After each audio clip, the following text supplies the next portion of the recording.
નમસ્કાર. યજ્ઞોપવિત બદલવાની વિધિ. આપણે યજ્ઞોપવિત ક્યારે બદલવી એ વિશે આ વિધિની અંદર માર્ગદર્શન મેળવીશું. યજ્ઞોપવિત એ બ્રાહ્મણ માટે ખૂબ જ અગત્યની જરૂરિયાતવાળી વસ્તુ છે. યજ્ઞોપવિત એ બ્રાહ્મણની ઓળખ છે. યજ્ઞોપવિત વિનાનો બ્રાહ્મણ એ બ્રાહ્મણ ગણાતો નથી. તો યજ્ઞોપવિત ધારણ કર્યા પછી યજ્ઞોપવિત ક્યારે બદલવી એ અંગેના શાસ્ત્રમાં નિયમો આપેલા છે. યજ્ઞોપવિત સામાન્યતઃ વર્ષમાં એકવાર, એટલે કે ઋગ્વેદી, યજુર્વેદી, અર્થવેદી બ્રાહ્મણોએ શ્રાવણ સુદ પૂનમ, શ્રાવણી પ્રયોગના દિવસે યજ્ઞોપવિત અવશ્ય બદલવી જોઈએ. સામવેદી બ્રાહ્મણો માટે ભાદરવા સુદ ત્રીજના રોજ યજ્ઞોપવિત બદલી શકાય છે. એ ઉપરાંત ઋષિ પંચમી, એટલે કે ભાદરવા સુદ પાંચમા દિવસે પણ ઘણા બધા બ્રાહ્મણો યજ્ઞોપવિત બદલતા હોય છે. યજ્ઞોપવિત સામાન્યતઃ ક્યારે બદલવી એ માટે શાસ્ત્રમાં નિયમો આપેલા છે. વર્ષમાં જેટલી વાર સૂર્યગ્રહણ થાય, અગર ચંદ્રગ્રહણ થાય તો ગ્રહણનો મોક્ષ થયા પછી સ્નાન આદિ કાર્ય કરી અને બ્રાહ્મણે ગ્રહણ નિમિત્તે જનોઈ બદલવાની હોય છે. આ સિવાય સૂતક અને પાતક, એટલે કે જન્મ શૌચ અને મરણ શૌચ આવું લાગેલું હોય તો સૂતક ઉતર્યા પછી અને પાતક પત્યા પછી બ્રાહ્મણે જનોઈ અવશ્ય બદલવાની હોય છે. શ્રોત સ્માર્ત કર્મ નિયમ અનુસાર બ્રાહ્મણે જનોઈ યજ્ઞ કરાવતો હોય, એટલે કે યજમાન તરીકે બ્રાહ્મણ જ્યારે બેસે ત્યારે યજ્ઞની અંદર અવશ્ય બ્રાહ્મણે જનોઈ બદલવાની હોય છે. આ સિવાય કોઈ પણ પ્રકારનું અનુષ્ઠાન કરતા હોય તો અનુષ્ઠાનના પ્રારંભમાં પણ બ્રાહ્મણે જનોઈ બદલવાની હોય છે.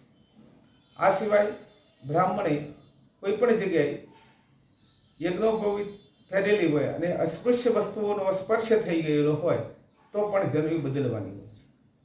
જનોઈ તૂટી જાય, અગર જનોઈ નીકળી ગઈ હોય એવા સંજોગોમાં પણ જનોઈ બદલવાની હોય છે.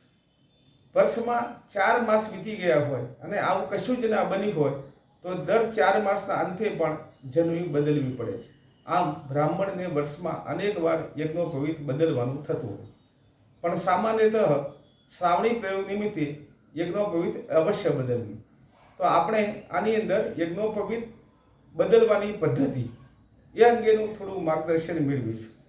આમ તો યજ્ઞોપવિત જે છે એની અંદર સામાન્યતઃ 3 તાર આવેલા હોય છે. આ રીતની યજ્ઞોપવિતની અંદર આ 1, 2 અને 3 તાર, આ રીતે 3 તારની યજ્ઞોપવિત બનેલી હોય છે. આ 3 તારની યજ્ઞોપવિતની અંદર એક તારની અંદર 3 તાર, એવા 3 તારની અંદર કુલ 9 તાર, જેને તંતુ કહેવામાં આવે છે. એ દરેક તંતુના દેવતાઓ હોય છે. એ ઉપરાંત યજ્ઞોપવિતની અંદર આવી એક બ્રહ્મ ગ્રંથિ આવેલી હોય છે, જેની અંદર અહીંયા મૂળમાં, અહીંયા બીજી અને અહીંયા ત્રીજી આવી 3 ગોઠ આવેલી હોય છે, જેને ગ્રંથિ કહેવામાં આવે છે. આટલા ગ્રંથિના દેવતાઓ અને તંતુના દેવતાઓ યજ્ઞોપવિતની અંદર સમાયેલા હોય છે. તો સૌપ્રથમ આ યજ્ઞોપવિત આપણે કેવી રીતે બદલવી એ અંગેનો આપણે નિર્ણય કરીશું. તો જ્યારે યજ્ઞોપવિત બદલવાની હોય ત્યારે આપણે સૌથી પહેલાં પવિત્રકરણ કરવું, હાથમાં જળ દેવું અને ઓમ અપવિત્રમ પવિત્રો વા સર્વાવસ્થાંગતો વિવા યસ્મરેત મંડળે એકાક્ષમ સબાહ્યા ભ્યંતરઃ શુચિઃ, આ પ્રમાણે આપણે પવિત્રકરણ કરવું. પછી 3 આચમન કરવા.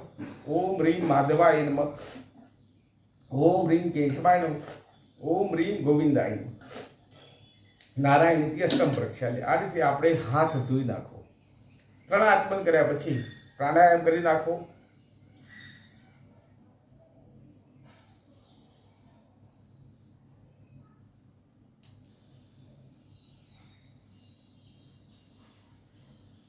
આ રીતે આપણે પ્રાણાયામ કરેલું. જો તમે સંધ્યા કરેલી હોય અને તરત જ યજ્ઞોપવિત બદલતા હોય તો પવિત્રકરણ, પ્રાણાયામ, આચમન એની જરૂર નથી. પણ એમાં સમય વીતી ગયો હોય તો તમારે આ રીતે આચમન પ્રાણાયામ કરી લેવા જરૂરી છે. આચમન પ્રાણાયામ પતી ગયા પછી આપણે યજ્ઞોપવિત બદલવાનો સંકલ્પ કરવાનો છે. એમાં અત્રાદ્ય મંગલ્ય પ્રસાદમ આશુતમ માસે શુભકારી પુણ્ય પવિત્ર યજ્ઞ મહિનાનું નામ લેવાનું છે. શ્રાવણ માસે શુદ્ધિ શુક્લ પક્ષે પૂર્ણિમાયામ શુભ પુણ્ય ધરો ચંદ્રભાસર વિંધ્યામ, જે વાર હોય એ વારનું નામ લેવાનું છે. આપણે જે ગોત્રમાં ઉત્પન્ન થયા હોય એ ગોત્રનું, કે ભારદ્વાજ ઉત્પન્નો અમુક નામનો મધુસૂદન શર્મા અહમ નૂતન યજ્ઞોપવિત ધારણ કર મંચ કરીશે. આ રીતે આપણે સંક્ષિપ્ત એક સંકલ્પ મૂકવાનો છે. સંકલ્પ મૂક્યા પછી આપણે આ યજ્ઞોપવિતને હાથમાં લેવાની છે અને બંને યજ્ઞોપવિતો આ રીતે હાથમાં લઈ બંને યજ્ઞોપવિત આ રીતે આપણે હાથમાં લઈ અને યજ્ઞોપવિતને આપણે પવિત્ર બનાવવાની છે. એટલે આ રીતે આપણે બંને યજ્ઞોપવિતો હાથમાં લઈ લઈશું વાળી અને એની અંદર આપણે જળથી એના ઉપર માર્જન કરીશું. ઓમ અપવિત્રમ પવિત્રો આહા સર્વાવસ્થાંગતો પીવા યસ્મરેત મુંડરીકાક્ષમ સબાહ્યાધ્યંતર શુચિ. આ રીતે યજ્ઞોપવિતને આપણે પવિત્રકરણ કરી દઈશું. પછી એને આપણે જો ખાખરાનું પાલક હોય તો એના પર મૂકી શકીએ છીએ, અગર તરભાણીમાં આપણે યજ્ઞોપવિતને મૂકી શકીએ છીએ. આ રીતે તરભાણીમાં યજ્ઞોપવિતને મૂકી દેવાય અને એને અંદર આપણે આહવાન શરૂ કરવાનું. તો યજ્ઞોપવિતના જે મેં તમને અગાઉ વર્ણન કર્યું એ મુજબ એક તારમાં 3 તંતુ, 3 તારમાં 9 તંતુ, તો તંતુ દેવતાઓનું આહવાન કરવું છે. તો આપણે આહવાન કરવાનું, હાથમાં ચોખાના દાણા લઈ અને દરેક તંતુ દેવતાઓનું નામથી બોલવાનું. પ્રથમ તંતુ ઓમકારાય નમઃ ઓમકારમ નશ્યામિ. દ્વિતીય તંતો અગ્નયે નમઃ અગ્નિમ આહ્વયામિ સ્થાપયામિ. તૃતીય તંતો નાગેભ્યો નમઃ નાગમ આહ્વયામિ સ્થાપયામિ. ચતુર્થ તંતો સોમાય નમઃ સોમમ આહ્વયામિ સ્થાપયામિ. પંચમ તંતો પિતૃભ્યો દેવ્યઃ પિતૃભ્યાહ્વયામિ સ્થાપયામિ. ષષ્ઠમ તંતો પ્રજાપતये નમઃ પ્રજાપતિમ આહ્વયામિ સ્થાપયામિ. સપ્તમ તંતો અનિલાય નમઃ અનિલમ આહ્વયામિ સ્થાપયામિ. અષ્ટમ તંતો યમાય નમઃ યમમ આહ્વયામિ સ્થાપયામિ. નવમ તંતો વિશ્વેભ્યો દેવેભ્યો નમઃ વિશ્વાન દેવાન આહ્વયામિ સ્થાપયામિ. આ 9 તંતુના 9 દેવતા છે.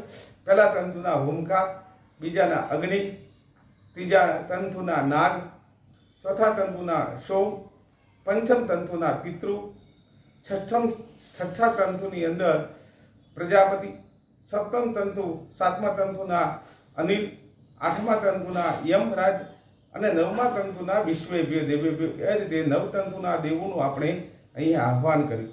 એ આહ્વાન કર્યા પછી આ જે ગ્રંથિ છે એ ગ્રંથિની અંદર 3 દેવોનો વાસ છે, બ્રહ્મા, વિષ્ણુ અને મહેશ. તો એ 3 દેવોના વેદોક્ત મંત્રો બોલીને આપણે આહ્વાન કરી શકીએ છીએ. અથવા ગ્રંથિ મધ્યે બ્રહ્મણે નમઃ બ્રહ્મમાભ્યામ સ્થાપ્યામિ. ગ્રંથિ નમે વિષ્ણવે નમઃ વિષ્ણુમાભ્યામ સ્થાપ્યામિ. ગ્રંથિ મધ્યે રુદ્રાય નમઃ આભ્યામ સ્થાપ્યામિ. એક મંત્રમ એક સાથે પણ બોલી શકે છે કે ગ્રંથિ મધ્યે બ્રહ્મ વિષ્ણુ રુદ્ર દેવતાભ્યો નમો નમઃ આભ્યામિ સ્થાપયામિ. આ પછી ગ્રંથિની અંદર આ જે 3 દોરાઓ જોઈન્ટ થયેલા છે એ 3 દોરાઓની અંદર વેદોનું આહવાન કરવાનું છે, વેદોનો ન્યાસ કરવાનો છે. તો પ્રથમ દોરકે ઋગ્વેદાય નમઃ ઋગ્વેદમ નશ્યામિ. દ્વિતીય દોરકે યજુર્વેદાય નમઃ યજુર્વેદમ નશ્યામિ. તૃતીય દોરકે સામવેદાય નમઃ સામવેદમ નશ્યામિ. ચતુર્થ ગ્રંથિ મધ્યે અર્થવેદાય નમઃ અર્થવેદમ આહ્વયામિ સ્થાપયામિ. આટલા દેવોની આપણે અહીંયા ન્યાસ કરી અહીંયા એમની પ્રતિષ્ઠા કરવાની છે. આ રીતે આપણે યજ્ઞોપવિતના દેવોનો નાશ થયા પછી યજ્ઞોપવિતને આપણે પૂજન કરવાનું છે. મનસોપચારી મનથી ઉપચારથી યજ્ઞોપવિત દેવતાઓનું આપણે કંકુ, ચોખા, ગંધ, પુષ્પ, ધૂપ, દીપ, નૈવેદ્ય, પંચોપચારી માનસિક પૂજા આપણે યજ્ઞોપવિતની કરી દેવાની છે. યજ્ઞોપવિતની માનસિક પૂજા પતી જાય એટલે યજ્ઞોપવિત આપણે ત્રણ દોરાની જે છે એ ત્રણ દોરાની યજ્ઞોપવીતને આપણે હાથમાં લઈ લેવાની છે. આ રીતે આપણે ત્રણ દોરાની યજ્ઞોપવીતને હાથમાં લઈ લઈશું.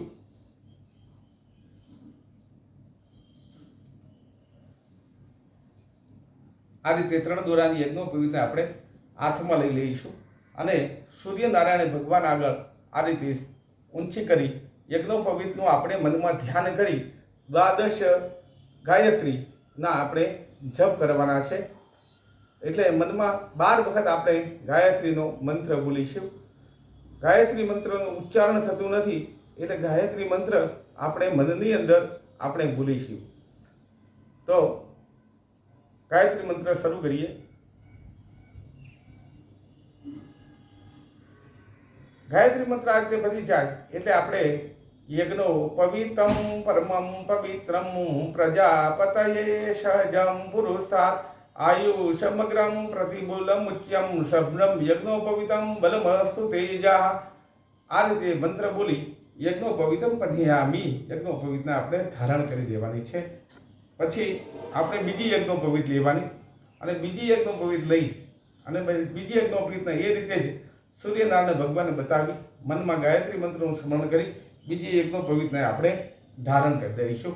બંને યજ્ઞોપવિતો ધારણ કર્યા પછી બંને યજ્ઞોપવિતની ગ્રંથિઓ જે છે એ ગ્રંથિઓનું એકીકરણ કરવાનું છે. આ રીતે આપણે ગ્રંથિઓનું એકીકરણ એટલે કે બંને ગ્રંથિઓ ભેગી કરી દઈશું. પછી યજ્ઞોપવિત પત્યા પછી આપણે ફરીથી પાછું આચમન કરીશું. ઓમ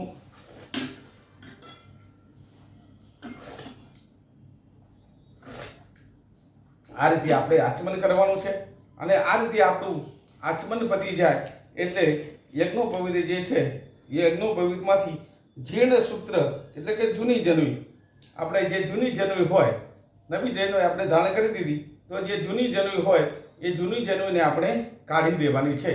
તો કેવી રીતે કાઢવી? તો સૌથી પહેલો આપણો જમણો હાથ આ રીતે બહાર કાઢી માળાની માફક જનવી બનાવી દેવી અને આ રીતે ગળાની અંદર માળાની માફક પહેરી લેવાની. આ રીતે તમે કરશો એટલે આપણી જનવી યજ્ઞોપવિત આપણી નીકળી ગઈ. એ વખતે આપણે જૂની જનવીનો મંત્ર બોલવાનો છે. એતાવી દિન પર્યંતમ બ્રહ્મસૂત્રમ ગ્રહિતમ મયા જીર્ણત્વમ પરિત્યાગમ ગચ્છ સૂત્ર યથા સુખમ. એમ કરી આ જનવી આપણે જૂની કાઢી દેવાની. જૂની જનવી કાઢીએ એટલે આ જનવીને આ રીતે આપણે હાથે પકડી અને આ રીતે દોરો આપણે તોડી દેવાનો છે. આ યજ્ઞોપવિતને આપણે જળાશયની અંદર, નદીની અંદર, સમુદ્રની અંદર ત્યાં આપણે પડી દેવાની છે અને પછી આપણે સંકલ્પ કરવાનો છે અને ગાયત્રી જપ કરમના ભગવાન સવિતુ સૂર્યનારાયણ દેવતા પ્રિયતાન નમઃ. ભગવાન સવિતુ સૂર્યનારાયણ નિમિત્તે આપણે યથાશક્તિ ગાયત્રીનો જપ કરવાનો છે અને તે સૂર્યનારાયણ ભગવાનને પકડી રાખવાનો છે અને કર્મણા મમ સ્રોત સ્માત કર્મ અનુષ્ઠાન સિદ્ધિ અર્થે ભગવાન પરમેશ્વર પ્રિયતાન નમઃ. એમ કરી અને આપણે યજ્ઞોપવિત આ રીતે અર્પણ કરવાની છે. બસ આટલી જ યજ્ઞોપવિતની સંક્ષિપ્ત વિધિ છે. સર્વ બ્રાહ્મણોને મારી નમ્ર વિનંતી છે કે જ્યારે જ્યારે તને જનવી બદલવાનું થાય ત્યારે આ રીતે નિયમ પ્રમાણે જનવી બદલતા રહો અને તંતુ દેવતાઓનું, બ્રહ્મ ગ્રંથિના દેવતાઓનું, 4 વેદોનું જનવીની અંદર આહવાન કરી ગાયત્રી મંત્રનો જપ કરી આટલી જ ટૂંકી વિધિથી આપ અવશ્ય જનવી બદલો એવી સર્વને મારી નમ્ર વિનંતી છે.